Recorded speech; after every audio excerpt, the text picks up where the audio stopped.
السلام علیکم مفتی صاحب، مسئلہ یہ معلوم کرنا تھا کہ ہمارے امام صاحب نے عشاء کی نماز پڑھاتے وقت چوتھی رکعت میں بیٹھ گئے، پھر مقتدی نے لقمہ دیا تو وہ پانچویں رکعت کے لیے کھڑے ہو گئے اور پھر پانچویں رکعت کے 2 سجدے کر کے سجدہ سہو کر کے سلام پھیر لیا، تو کیا نماز ہو گئی یا دوبارہ پڑھنی پڑے گی؟ محمد عرفان، جے پور۔ جی، بسم اللہ الرحمن الرحیم۔ عرفان بھائی پوچھ رہے ہیں کہ امام صاحب نے عشاء کی نماز پڑھاتے ہوئے چوتھی رکعت میں وہ بیٹھے اور پھر مقتدی نے پیچھے سے لقمہ دیا اور امام صاحب پانچویں رکعت کے لیے کھڑے ہو گئے اور پھر پانچویں رکعت پڑھی تو امام صاحب کو اندازہ ہوا کہ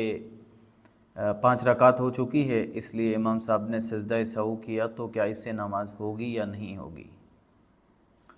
جی عرفان بھائی، اصولی طور پر ایک بات یاد رکھیں کہ 4 رکعت والی فرض نماز میں یہ تفصیل یاد رکھیں کہ 4 رکعت والی فرض نماز میں اگر امام یا کوئی بھی نمازی چوتھی رکعت کا جو آخری قاعدہ ہوتا ہے، آخری قاعدہ یعنی جو آخری چوتھی رکعت میں اتحیات میں بیٹھتے ہیں، اس میں اگر کوئی شخص بیٹھے بغیر تشہد پڑھنے کے بقدر، یعنی تشہد پڑھے جاتے ہیں عام طور پر 30 سیکنڈ لگتے ہوں گے، 25-30 سیکنڈ، تو تشہد کے برابر جتنی ٹائم میں تشہد پڑھی جا سکتی ہو اتنے ٹائم اگر وہ بیٹھ کر کے پھر اٹھ گیا ہے، اتنا ٹائم بیٹھنے کے بعد پھر وہ اٹھا ہے اور اسے اٹھنے کے بعد پانچویں رکعت میں اگر پانچویں رکعت کے اس نے سجدے نہیں کیے ہیں، یعنی پانچویں رکعت نہیں کی ہے، اس سے پہلے اس سے کنفرم ہو جاتا ہے، اسے غالب گمان ہوتا ہے کہ نہیں یہ پانچویں رکعت ہے میری اور وہ چوتھی ہی تھی، تو اسے چاہیے کہ وہ ڈائریکٹ واپس آ کر کے بیٹھ جائے قاعدہ میں اور نماز مکمل کرے، سجدہ سہو کے ساتھ نماز ہو جائے گی۔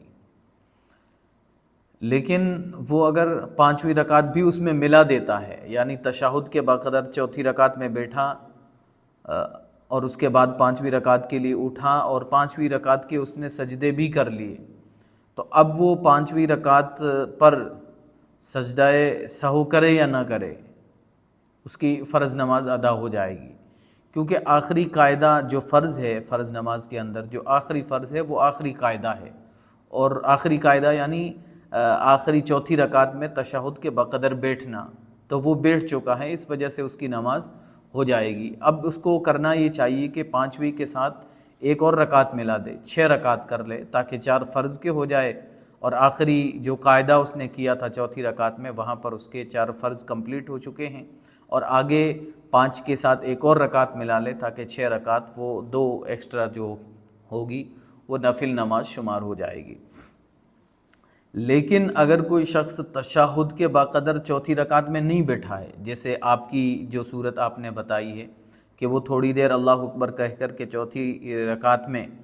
اتحیات میں بیٹھے ہلکے سے اور پھر مقتدی نے پیچھے سے لقمہ دیا تو وہ پانچویں رکعت کے لیے اٹھ گئے،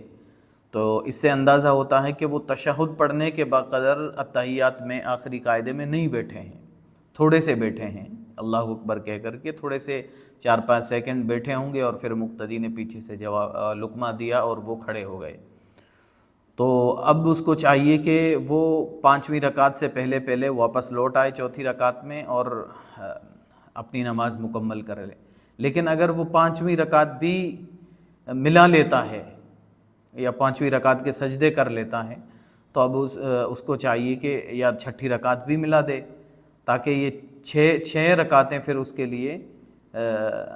6 میں سے 4 رکعتیں اس کے لیے نفل کی ہو جائے گی، اور اس کو فرض کی نماز واپس دوبارہ دہرانی پڑے گی، واپس لوٹانی پڑے گی۔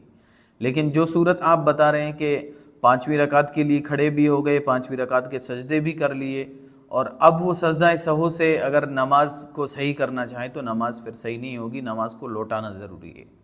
یعنی آپ نے جو مسئلہ پوچھا ہے تو یہ میں نے تفصیل بتائی ہے کہ اس طریقے سے چوتھی رکعت کے بعد تشابہ لگ سکتا ہے، بھول سکتا ہے انسان، لیکن آپ جو شکل بتا رہے ہیں اس شکل میں نماز نہیں ہوگی، دوبارہ 4 رکعت فرض لوٹانے پڑیں گے، اور وہ جو 5 پڑھی ہیں بہتر ہوتا کہ اس میں چھٹی ایک اور ملا دیتے چھٹی رکعت، تاکہ آخر والی 2 رکعتیں اور بالکل شروع والی 2 رکعتیں، 4 رکعت اس کی نفل ہو جاتی اور 2 رکعت بیکار چلی جاتی۔ لیکن اس نے چھٹی رکعت نہیں ملائی ہے، 5 ہی رکعتیں ہوئی ہیں، تو اس کو چاہیے کہ فرض کا اعادہ کرے، واپس پوری نماز کو دہرایا جائے۔ اس طریقے سے نماز نہیں ہوگی، سجدہ سہو سے پوری نماز لوٹانی پڑے گی، دہرانی پڑے گی۔ امید ہے مسئلہ سمجھ میں آ گیا ہوگا۔